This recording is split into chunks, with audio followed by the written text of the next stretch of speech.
I don't want this to be a project that it's a one and done. I want this to be that type of album where like 5 years from now you'll be able to listen to it again. And you know, still relate. I don't want to just be the guy that like is like, yeah, I sang and rapped on these records because it needed vocals. Right. It's like, no, read the lyrics. Right.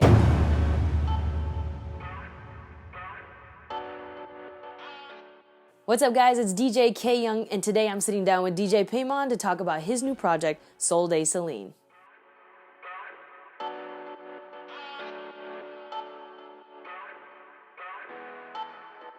Was that filmed all kind of within this Iowa City area? Yeah. So Iowa area? I went location scouting with Sid when I pitched to him this entire project, and I kind of had ideas of locations in mind. Because you have a house, so in the video you have a house or an So the apartment. house was one of my friends. Actually, we were very fortunate. Ravi and Raj Patel. They put their house on the market. That's why it looks so clean. Because So I was it like, was- wait, was this? yeah. I thought it was actually at first. I thought it was one of those like, you know, one of the downtown hotels that kind of Right. Yeah. stage as like a Yeah. semi, you know, apartment / hotel. No, it was his house he had on the market, and it was vacant. And so it was perfect because we could just go in and out as we pleased as long as there was no showings. And he had it staged already. But the funny thing was the bed was an air mattress.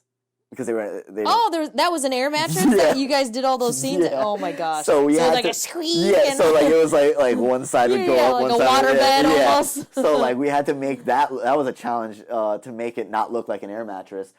But yeah, so we were fortunate to have that location. That's a great location. Yeah, but then the rest, the walking, and like the car stuff was pretty much all in the North Liberty side of Dubuque Street. Okay. Actually, which is outside of where Iowa the City. artwork is, where I shot the artwork for the cover for the album, is where I did the walking for a lot of the. Anybody honk at you? I saw like there's a lot of we had the cops called. Really? So in the film, you see obviously the injury. I have makeup where it looks like I'm injured, and I'm limping and hobbling on the side of the road. So I'm hobbling and limping along the side of the road on Dubuque Street towards North Liberty, and I don't know why people didn't notice a guy holding a camera in front of me and walking along, but they did it. All of a sudden the cop came and he was like, we got reports that there was a guy bloody walking along the side of the road. And they called us to check in on him. I'm like, we're just shooting a film, man. Sorry. What did he Sorry say? you had to come out here. He just laughed. He was like, well, I'm glad it's not something I have to worry about. Yeah. So, but yeah, apparently it was... The makeup looked real good, so shout out to Anna Owarczyk for the special effects. Well, the makeup did look good because those certain shots when you come out of the car, I'm like, oh man, like that looks real. So that apparently that was real. Apparently my hobbling, limping looked like I really was injured and disoriented. The police came. So that was. You have all kinds of stories from the behind the scenes aspects. Yeah. One I'll share off camera because we could get in trouble for it. But yeah, there was a ton. But yeah, like it was just. I mean, it was a fun process. What are your plans for the future with this project and moving forward as DJ Paimon? Now you can add writer, artist. Like now you have like all these things. Like you just kind of like are this one man band type of thing. Like I guess that's a lot of questions in one. But so I guess my plan for this project really is to showcase my artistry because I want to develop my career as a multifaceted artist. Being as though like I don't want to just DJ. Right. Know? Like that's always been my thing. Like I don't want to just DJ at clubs and venues. I've said that a million times. Yeah. Like I got to find something else outside of. So I love making beats. So that's one aspect of my career I want to flourish in is production, music production, producing for other artists, producing for myself, producing for film, producing film scores and, scoring and stuff like that. And then writing. I love writing, just concepts, hooks, tracks, full songs, as you can see. And this was my first time writing a full song for someone else to sing with Celine that I had TJ sing. That was my first time from start to finish writing a record, recording the reference, having them record basically it, doing perform the it. whole A&R process. Yeah.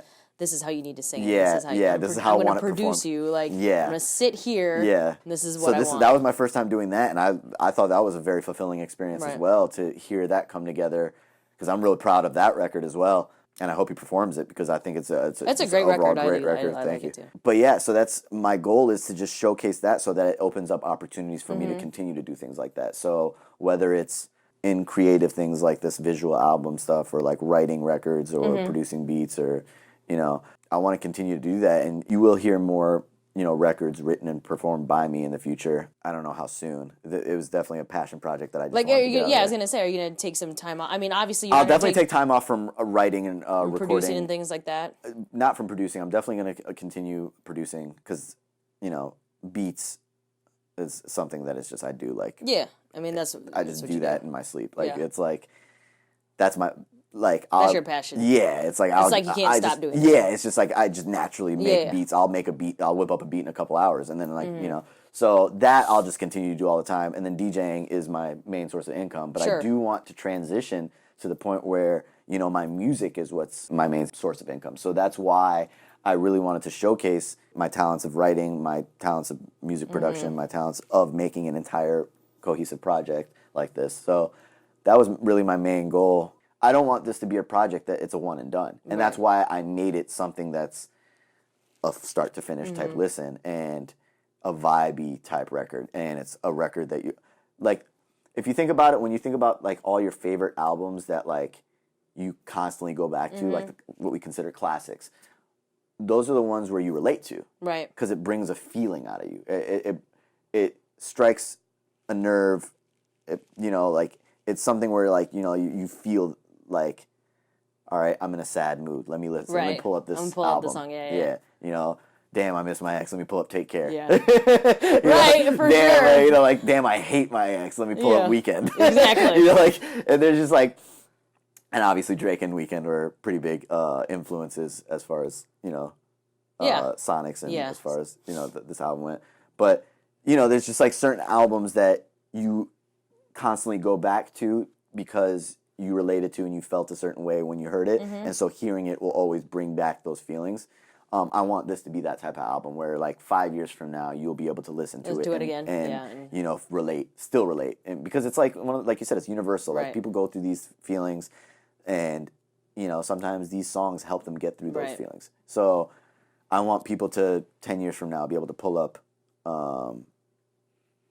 Sunset or Selene, and if they just went through a breakup, be like, not this time. Right.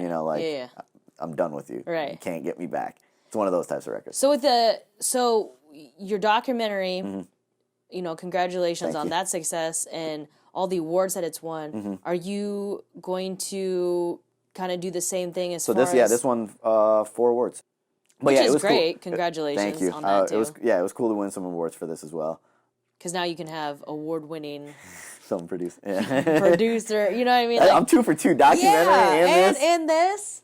I mean, man. I know. Maybe I should go into. You might want. I was like, you want to reconsider this. Honestly, I didn't do it for that. And that's the cool thing. Is like I wasn't doing it with the intention of like, yo, let me try to like win some awards or something. It was more like, because the crazy thing is like, it's the visual stuff that you're. That I'm actually getting more of the accolades for. Well, I mean, I'm not taking away anything from your music. Yeah. But like, it's crazy to think that the thing that you've not really paid attention to is the thing that's actually like. Yeah, and and my thing is, which is, I think it also ironic. comes from it is ironic, but I think it also comes from the fact that like when it comes to films and stuff like that, there's more resources to like submit it to like be considered for these types of things. Whereas music, it's like it's so much harder to get like any sort of it really is consideration for anything or even to be heard. Like I feel like my music is still new to so many people because so many people haven't heard it. Yeah.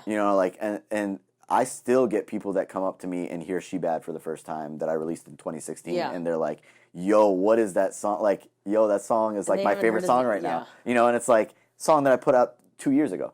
And so I feel like this project, because I made it intentionally so like timeless and less from a DJ, producer, marketing side here, I made it more of like I want this to be a project that people can listen to 10 years from now. I think that it's one of those things where because my music, I feel like is still undiscovered. Sure. And still. Because it's new to somebody. Yeah, I feel like I still have that confidence that like all it's going to take is for the right people to hear it. Right. And the right ears to hear the music for. But now they've got twice the opportunity. Right, yeah. With the visual, because even with the documentary, you were really going through your processes and the music, and so it was like that you kind of hit like two birds with one stone kind of thing. Right. So I think that's really cool. Yeah. So I think that with it's just going to take the right people to hear it, and even if they hear it 5 years from now and one of the songs blows up, then hey, it was worth it. So, and I'll still continue to make music until still continue to develop my catalog of original music that I write, I produce, and everything like that, and still continue to produce for others, because I really do want to break into the music industry as not just a DJ, as not just a producer, as a full package. Does everything. Yeah. Because there's not many one-stop shop. Yeah, there's not many artists you can say that do that. I don't think. There's like the J. Cole's, the Kanye's, the Frank Ocean. Even Mustard still isn't doing But you don't hear him on the vocal side. I was just gonna say you don't hear him on the vocal side, but he's writing, he's producing. Yeah, Swiss Beats, like the producers like that, that did everything. Yeah, and Lil Manny Jon. Fresh. Yeah, but you don't often hear people do all aspects and try to really excel in all aspects. Like I don't want to just be the guy that is like, yeah, I sang and rapped on these records because it needed vocals. Right. It's like, no, read the lyrics. Right. People are going to be able to understand how authentic everything is. Right. This project, when it comes out on the 15th of December, not only are they going to be able to be like, oh yeah, that's happened to me too, but at the same time, being able to know who Paimon is. Yeah. Not DJ Paimon. Yeah. But Paimon. Yeah.